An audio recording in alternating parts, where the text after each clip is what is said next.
Now that Halloween Kills has had its first official test screening, we're kind of in a holding pattern where we know that new footage is coming, we just don't know when.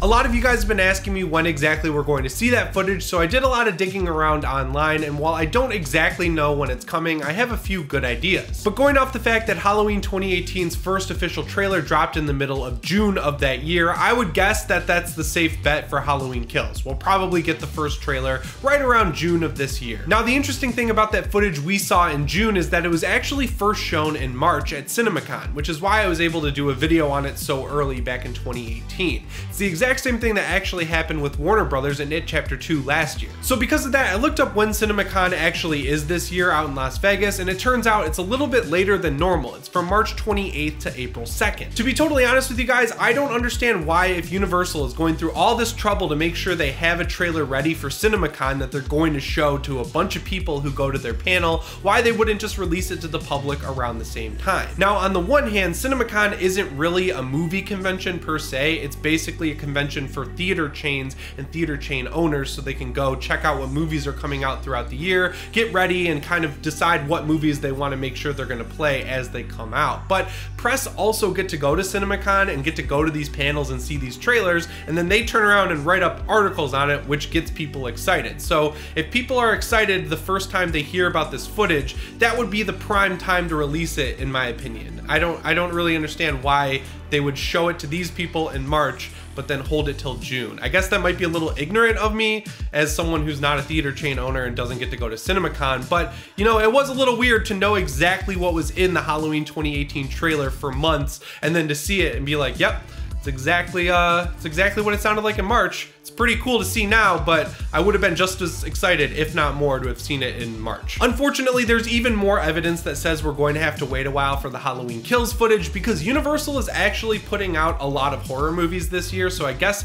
that's a good thing on its own, but it means that they're gonna work on promoting those movies before Halloween Kills. So they've got The Invisible Man coming out at the end of the month, then early next month in March they have The Hunt, which is actually coming out now, and then in June I think they have the Candyman reboot / sequel that Jordan Peele is producing. And the weird thing about that is that movie is out in just a few months and they have released absolutely nothing from it. We have a plot synopsis, we know who's in it, we know that Jordan Peele's producing it, we know who's making it, we just don't have any footage from it, which I kind of think is a little weird. You know, the movie comes out in June and we've seen nothing from it. So at least we're not in that situation with Halloween Kills because we thankfully got that one teaser back in October. And speaking of Candyman, the fact that it comes out on June 12th, that it's also being released by Universal, and also that it's kind of similar to Halloween 2018 in the sense that it's a modern reboot / remake that exists in the same universe as the original movie, I would guess that we're probably going to get the Halloween Kills trailer attached to that movie. It would just kind of make sense for Universal to do something like that, and the timing lines up perfectly. But since we already have a teaser for Halloween Kills and they've already done a test screening, I feel like in the meantime we might get at least a couple press photos or at least a tease of what Michael Myers is going to look like in this movie. That's kind of everyone's big question at this point because of how Halloween 2018 ended with him being burned up. And we'll talk about that more in a second, but I feel like teasing the mask with a poster or something like they did with Halloween 2018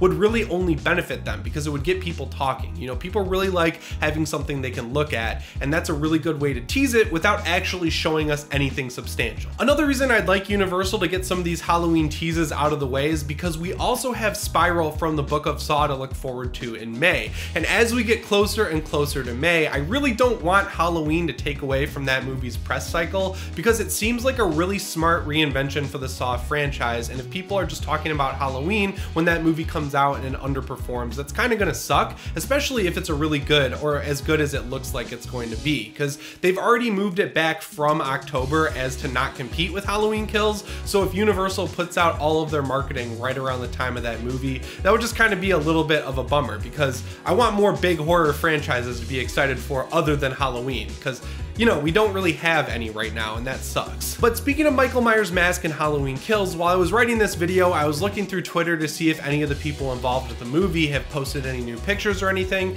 and a fan named Caleb sent me and my friends Mike and Jay over at We Watched a Movie a screenshot from the Halloween Kills teaser we got back in October that actually gives us a pretty good look at Michael Myers' mask if you crop it and zoom into it enough. So what Caleb pointed out to us is that there's a very quick shot of Michael in the teaser where it looks like he's looking into a bathroom before the lights are shut off, but just before the lights are shut off, you can see his face in the mirror, well, the face of the mask he's wearing. And if you look really closely at that mask, it looks like it's almost completely bald, at least on one side, which again makes sense because he was burned up at the end of Halloween 2018. At first I was honestly surprised because you got to keep in mind that this teaser was released in October, so if Michael is going to have that drastic of a new look, it would be really early to show it off. And then I started thinking all of the footage in this teaser is behind the scenes. It was from before the movie was even done filming, so I wouldn't be surprised if that was just a random throwaway shot that wasn't supposed to make it into the teaser, especially because if you look at the vertical social version of the teaser that I think Jamie Lee Curtis posted, that doesn't have that shot in it. It's actually only in the high-res widescreen one that ended up on YouTube. So what I'm thinking is that shot could not end up in the movie and we should take it with a grain of salt, but it's very interesting to look at nonetheless. And since we're in the year of Halloween Kills, a lot of the actors and crew involved with this movie are doing interviews with other press and media outlets, and they're letting a few little details slip to get us all excited. And the first person to do a long ass interview for this movie is James Jude Courtney with a YouTube channel called Pop Culture with Pat. He actually did a 30-minute interview and it's really interesting. I listened to the whole thing. It's kind of like basically a podcast episode, so if you're into Halloween and you're interested to hear what it's like playing Michael Myers in Halloween 2018, I highly recommend checking this out. I'll link it down in the description. There's one big moment that a lot of websites are writing up, and it's actually from the very end of the interview. James Jude Courtney says that instead of being like Halloween on steroids, Halloween Kills is going to be like Halloween on speed. And weirdly enough, like I mentioned in my last video after the Halloween Kills test screening, this isn't the first time someone has compared it to doing hard drugs, because someone got right out of that test screening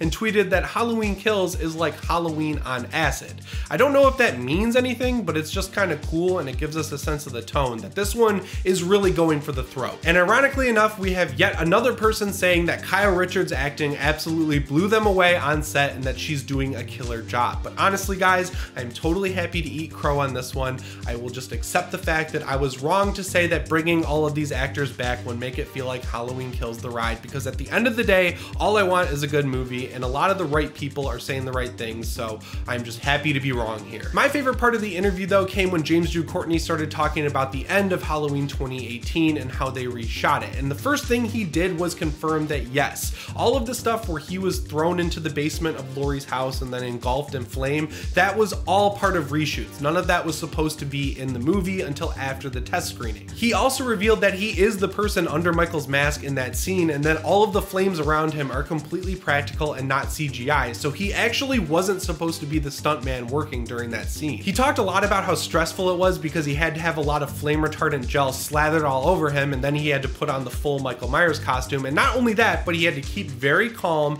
and very slowly back down the stairs as the flames erupted around him, which to me sounds absolutely terrifying. Oh, he also had to take very shallow breaths because of course when there's flames burning around you, there's smoke and you don't want that in your lungs. So he had to stay extremely calm, keep his heart rate low, and take very shallow breaths as he backs down the stairs away from Laurie, Karen, and Allison, which he did a great job. I went back and watched that scene. I don't remember actually now if you can see him backing down the stairs, but when he's looking up at them, he's completely calm. He looks like the Shape. Anyway, he said the reason they went back and reshot the ending in the first place is because they all kind of knew what they had with Halloween 2018, and they really wanted to make sure that the ending propelled it into Halloween Kills. They wanted to make sure that there was a lot of energy right at the end of the movie. And for those of you who don't know what the original ending was, instead of shooting Michael in the face from the bottom of the basement with a rifle, Karen actually shoots him in the chest with a crossbow, and he stumbles into the woods and sits down on a log and just rests as Laurie, Karen, and Allison escape in the truck. So it's very similar, just slightly different. And honestly, I like the idea of him backing into the flames and accepting it after the beating he's taken, because it shows he's not really weak and he's confident that he'll be able to escape. Whereas sitting down on a log dog is kind of him admitting defeat, if that makes sense. He also talked about how in the current timeline of Halloween to Halloween 2018 to Halloween Kills to eventually Halloween Ends, they wanted to make sure that there was a real progression in terms of intensity and body count between each movie. And I think if you look back at Halloween 1978, when Michael was more of a stalker and his kills were more methodical and well thought out, compared to what you have in Halloween 2018, which is a lot of brutality and intensity, that progression is already starting to form between movies. And that perfectly lines up with everything we've heard from people coming out of the test screening, where not only does this movie have one of the biggest body counts in the entire franchise, but you can feel each and every death within it because they're so brutal and just downright scary. So that's awesome to hear. I'm really excited to hear so many different people who are all from different sources. Like James Jude Courtney is an actor, but the people who went to the test screening are fans. They're all kind of saying all the same things, and that's really good to hear. We've also heard at this point from pretty much everyone who's at the test screening that this Halloween movie has one of the highest body counts and some of the most brutal and intense kills, and that's mainly because every character in the movie is extremely well acted, and every death is felt because of that, because you genuinely care for each character who's killed on screen, and I think that's awesome. That's exactly what I want to hear, and it's nice to hear it from both people who worked on the movie and people who got to see it early. I don't want to spoil everything from the interview though, I barely scratched the surface with it, so make sure you go check it out after this video. So yeah guys, even though we have to wait a little while to see more Halloween footage, we do have some awesome horror movies coming up in the meantime, and then before we know it, we'll be watching that trailer and getting excited for October just like we did back in 2018. Make sure you let me know what you thought of everything I talked about down in the comments below, and also let me know what horror movies you're looking forward to over the next few months. Anyway guys, my name is Jimmy Champane, and I'll see you in the next one. Shape on.